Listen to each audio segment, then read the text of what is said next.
Hi, everybody, and welcome back to our book club for Cartoon Art Center. Everybody from Cartoon Art Center Meetup, welcome, and everyone watching on the internet. Obviously, everyone is watching on the internet, but thank you so much for joining me. I'm Alicia Dianne, and welcome to my channel. We're going to be going over Selling for Dummies. We've been reading this book for way too long, but this chapter we're doing today is chapter 17, Staying Upbeat When You Don't Succeed. This was a really good chapter for me because I am easily discouraged, admittedly, and I think it gave me some good insights, and I hope that either it will give you good insights or it did give you good insights when you read it. And let's just go over some of the highlight points that we covered and some of the points that it went over. It says, one thing it says is little service equals little income. It says your income in selling is in direct proportion to the amount of service you give others. So also it says loss of service equals loss of income. You want to always be serving. One speaker that I really like, her name is Lisa Nichols, and one of the things that she always says is sell your way to a sale. So this is Selling for Dummies. Really the point of you being in business and doing business is that you want to be able to give benefits to others. You want to be able to provide a service that is going to improve someone's life in some way, whether they're getting an illustration from you, whether they're buying some product that you're making, whether that's a book, children's book, an illustrated book, or whatever type of service that you offer. You want to make sure that it's something that's valuable and you're giving something to them. I think it says the hard part about battling the depression experience because of failure and rejection is that it sneaks in and you don't recognize depression for what it is, a total thief of your motivation to succeed, which is very true because when you're demotivated, it takes away a lot of your energy. And when you don't have the energy to create, then you don't have the drive, you're not going to be able to produce, you're not going to be able to serve, and you're not going to be able to earn income. So it definitely is a thief of your entire creativity. It's a thief of like your productivity. So just be aware of when you're starting to feel yourself come down, because it's a good indicator that you need to take some time for yourself. You need to find outlets that are going to help you boost your mood and just going to help you to come back from it, because the sooner you can come back the better, but also the better you can come back the better. And it says what do you why do you do what you do? So finding out what motivates you.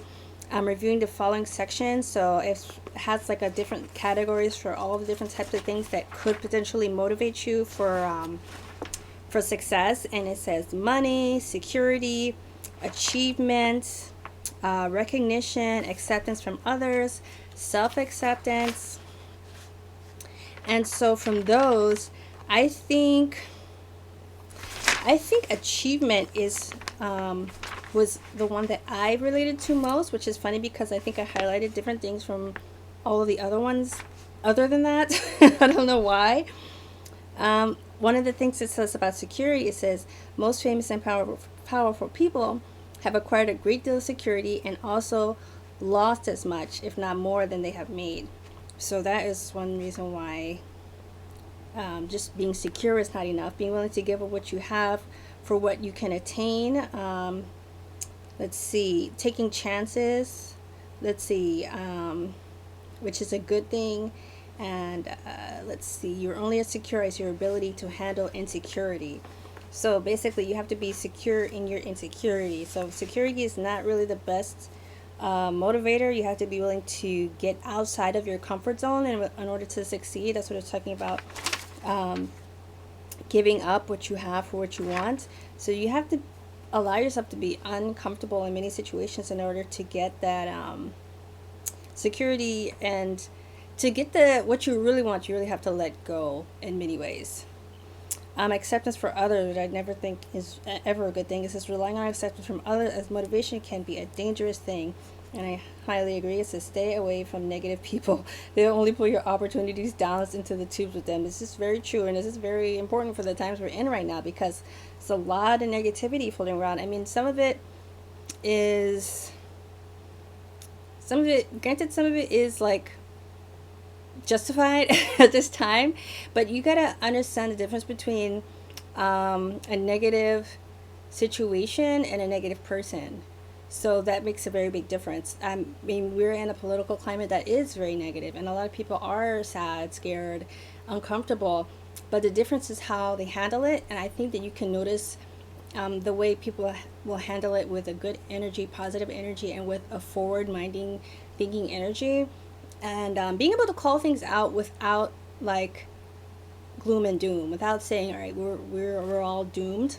And this is something that we all have to check. That's something that I have to check too sometimes, because sometimes I just feel like ranting, and I think sometimes it's okay, but if you're ranting more than you're pushing forward, then that's a problem. I think you have to give people grace to like be able to vent sometimes, but at the same time, if all they're doing is venting, if they're constantly venting, if they're constantly complaining, if they're constantly voicing more problems than answers, then that's a problem.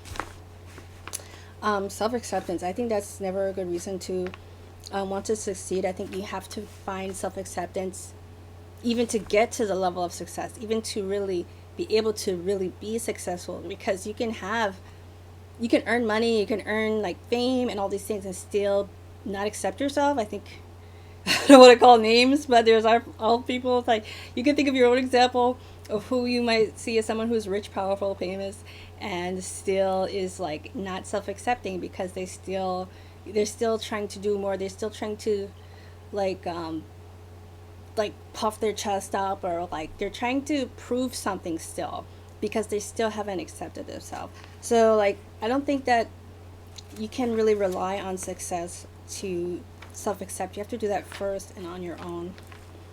And with a higher power, I think I feel like that's like you need to do some spiritual work. Knowing what demotivates you. It says the average human being is more demotivated than motivated. Negativity is like a kind of gravity, a powerful force that can hold you back.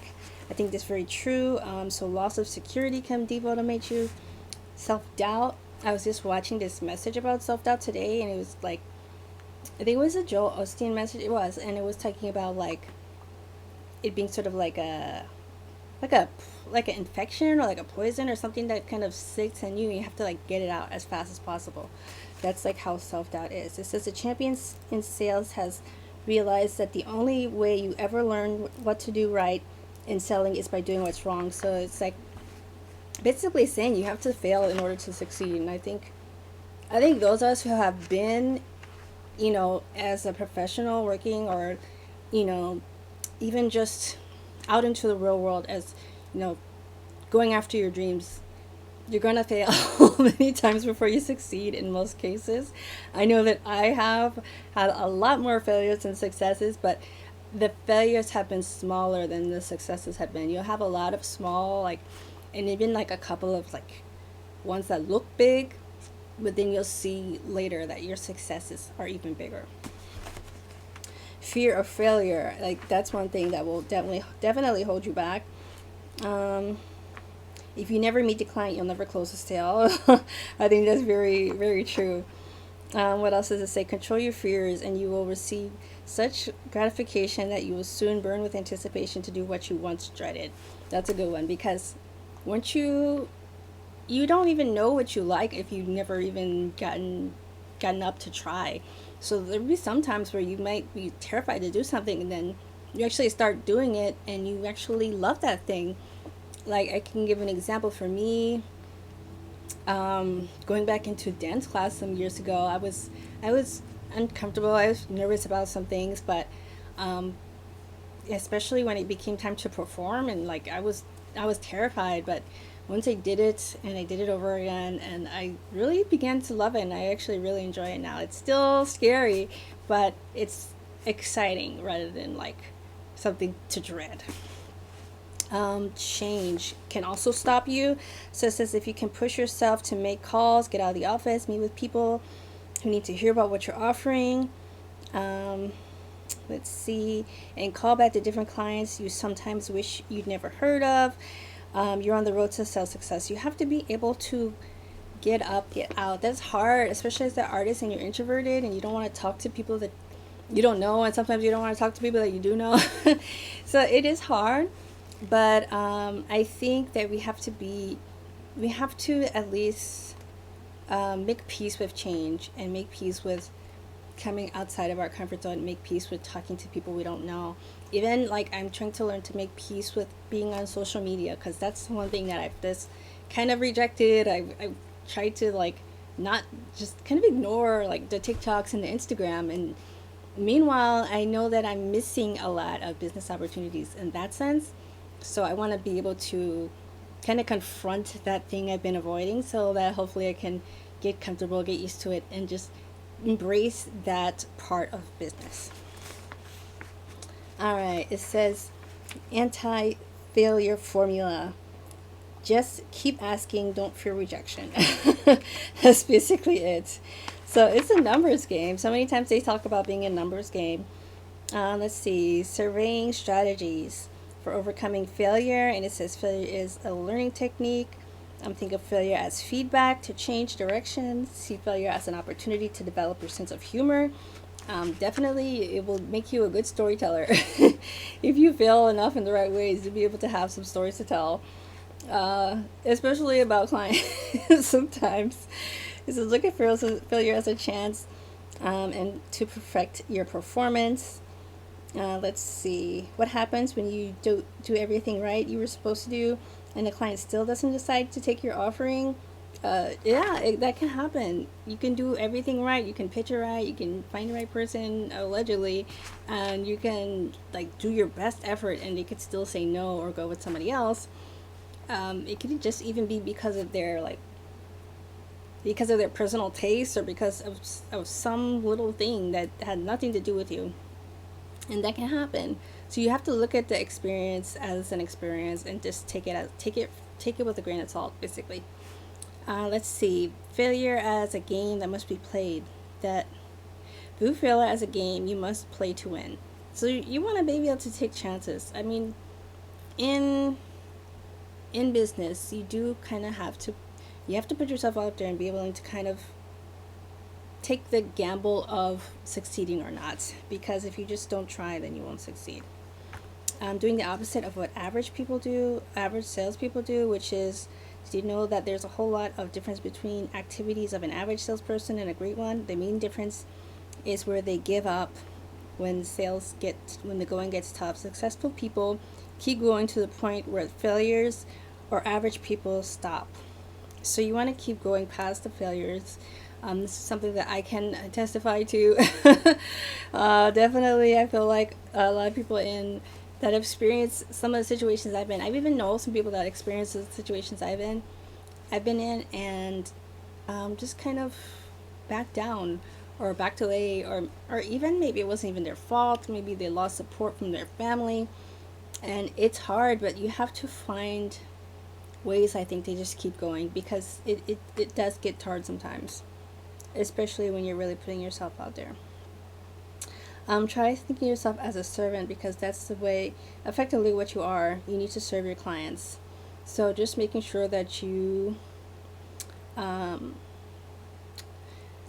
professional, that you treat your clients, treat them how you want to be treated as a client. Like when you hire somebody, how do you want them to treat you? Keeping your personal life out of the professional life. You got to be professional. And the last thing it talks about is facing challenging times in your industry. And if you are in animation, you're aware that there are many challenging times right now. It says being proactive is essential to keeping business through a rough stretch. So being proactive, like making your own videos, making your own stories, writing your own books, creating your own characters, creating your own apps or video games, or whatever it is that you do, doing it for yourself. Like, even if you have to take a pay cut, even if you have to take a part-time job, like, make sure that you're making content. I think that a lot of people in the animation industry talk about that, even in Animation Magazine. The CEO talked about that in a newsletter that she put out to everyone. Like, this is the time to work on your own projects, because things aren't getting made. There's a bunch of drama going on. So make sure that you are doing things on your own and just finding creative ways to be creative, because we can't wait on the industry. I'm done waiting on the industry. I'm just finding my own outlets and I'm finding my own people who are making movies, and I'm finding my own things and I want to do, and I'm happier in my career than I've ever been because I'm doing that, and I'm not chasing the studios anymore. So hopefully that this was helpful for you, and I hope that you guys join me the next time where we talk about getting goals and staying focused, which is what I need to do. Always working on goals and keeping that focus going. So thank you so much for joining me. This was a really good one. I enjoyed talking about this topic. I am in Pasadena area, and we have had some crazy stuff happening with the fires in the last couple of weeks. So I hope that everyone is safe. Please, if you can, find a good charity to donate to. I know that Red Cross has been doing some great things. LA County is doing some great things. I know they have a lot of resources. Pasadena City has a lot of resources on their website. So make sure you check those out. If you're able to help with the fire damage, please do that, because I've seen it firsthand. It's really bad out here, and a lot of people are still in the midst of it. So I just want to be mindful of that. And I just want to thank you so much again for joining me. Be safe. Keep keep all of your important things easily accessible, because you never know when you might have to evacuate. All right. So in the meantime, be safe, be happy, be healthy, be grateful, be balanced, and be yourself. Bye bye.